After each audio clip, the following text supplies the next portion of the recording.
Secretary West, Ministry of External Affairs.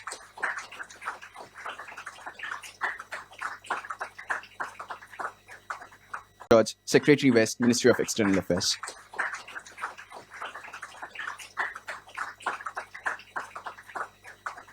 George, Secretary West, Ministry of External Affairs.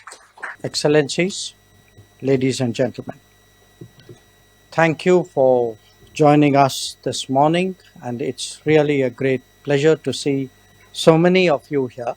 I take it as a statement of our collective attachment to the United Nations on this important anniversary at a time when the world is perhaps passing through somewhat difficult circumstances.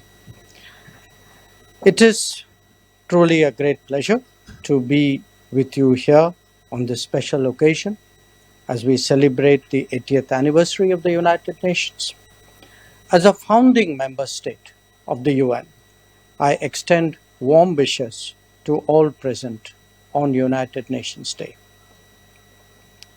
Let me begin by congratulating the Department of Sports, Ministry of Communications, for organizing this very successful open competition on MyGov portal to design the commemorative postage stamp celebrating UN at 80. As we heard from Secretary West, there were more than 740,000 entries which were received from students of classes 9 to 12 across the country and from arts colleges across India. It must have been a very difficult job to select the winning entry, but I also want to say that the stamp that was selected, which was unveiled a little while ago, certainly depicts the need for peace in this era of conflict. Even today, we are regrettably witnessing multiple major conflicts that not only take a great toll on human lives, but impact the well-being of the entire international community.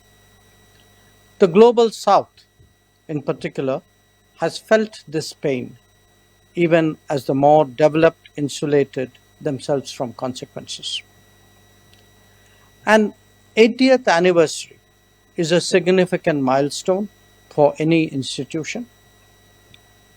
On UN Day, I would like to reiterate India's commitment to the ideals of peace and security, as well as development and progress.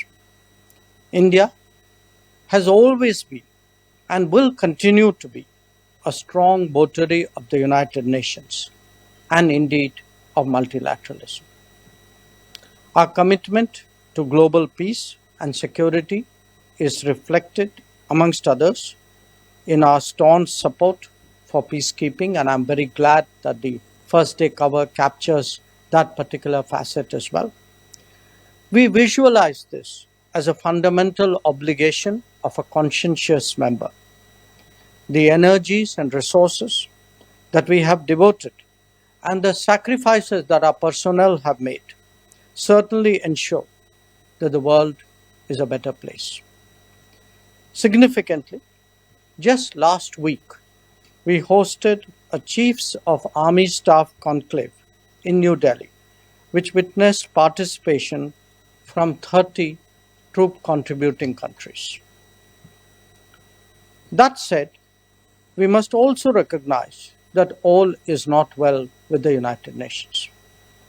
Its decision-making neither reflects its membership nor addresses global priorities. Its debates have become increasingly polarized and its working visibly gridlocked. Any meaningful reform is obstructed using the reform process itself. Now, financial constraints have emerged as an additional concern. How to sustain the UN even while seeking its reinvention is clearly a major challenge before all of us.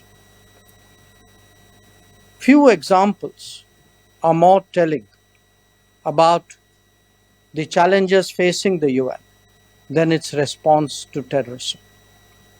When a sitting Security Council member openly protects the very organization that claims responsibility for the barbaric terror attack, such as at Pahalgam, what does it do to the credibility of multilateralism?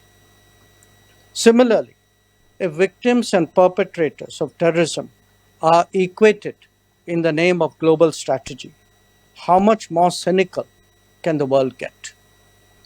When self-proclaimed terrorists are shielded from the sanctioning process, what does it say for the sincerity of those involved? If the maintenance of international peace and security has become lip service, the predicament of development and socio-economic progress is even more serious.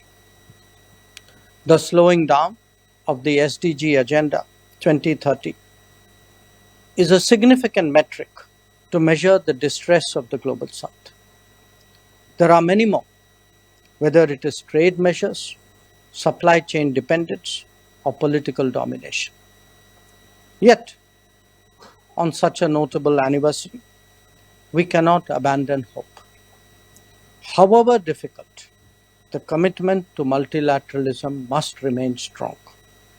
However flawed, the United Nations must be supported in this time of crisis. Our faith in international cooperation must be reiterated and indeed renewed. It is in that spirit that we all meet to mark this occasion and seek to build a better world.